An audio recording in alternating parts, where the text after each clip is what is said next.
La réception du président du Parlement panafricain Roger Kododong par le président de la Chambre haute du Parlement congolais a mis sur la trame la question de santé des Africains.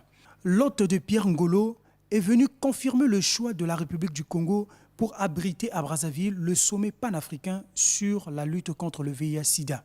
Le programme de cette conférence de haut niveau et le mode de financement pour combattre cette pandémie ont été présentés à cette rencontre. Les préparatifs sont à un niveau très avancé.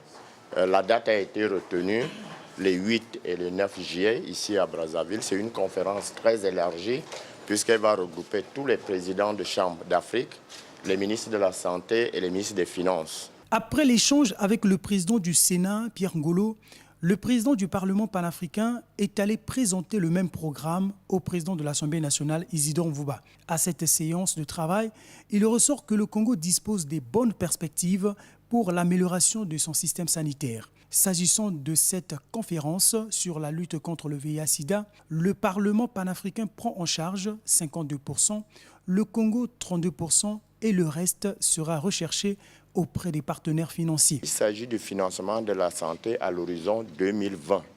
La santé des Africains est pour la plupart financée de l'extérieur.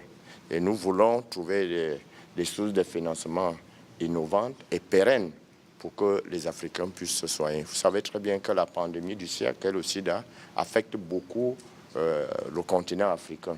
Le Congo est suffisamment avancé en matière de financement de la santé. Ils sont à 11% à peu près.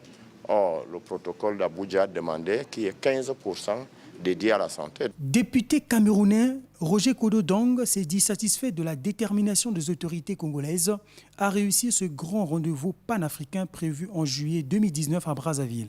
Arrivé dans la capitale congolaise le 27 mars, le président du Parlement panafricain a aussi échangé avec le président de la République, Denis Sassou Nguesso, sur la même question de santé qui reste préoccupante pour les populations du continent africain.